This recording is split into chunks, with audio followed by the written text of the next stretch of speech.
Magkakaroon ng bagong parangal mula sa FIFA na magbibigay diin sa kapayapaan at pagkakaisa sa pamamagitan ng football. Matapos i-anunsyo ng organisasyon ang FIFA Peace Prize, Football Unites the World na unang igagawad sa 2026 World Cup Finals draw sa Washington, D.C. Ang ibang detalye alamin sa pag-abante ni Jason Gusilatar. Magkakaroon ng bagong taunang parangal ang Federation International de Football Association na tatawaging FIFA Peace Prize Football Unites the World na igagawad sa unang pagkakataon sa 2026 World Cup Finals draw sa Washington, D.C.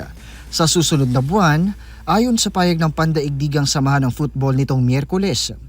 Ayon sa FIFA, nilikha ang Peace Prize upang kilalanin ang mga individual na nagsagawa ng pambihira at natatanging hakbang para sa kapayapaan at para ipakita ang papel ng football bilang puwersa ng pagkakaisa sa gitna ng mga kaguluhan sa mundo. Ipinunto ni FIFA President Gianni Infantino na mahalagang kilalanin ang mga taong nagsusumikap tapusin ang mga tunggalian at pag-isahin ang mga tao sa diwa ng pagkakaibigan at pag-asa para sa mga susunod na henerasyon.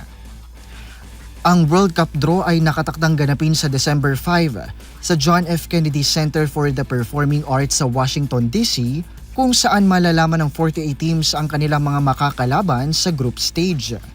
Idinaos ang anunsyo kasunod ng naging pahayag ni US President Donald Trump na nagsabing ipinagmamalaki niyang maging host ng Amerika sa seremonya at bahagi ng pagkilos para pag-isahin ang mundo.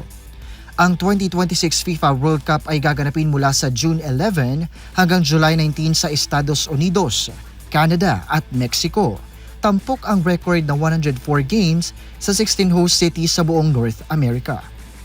Ako si Jason Gusilatar, Abante Sports, now na.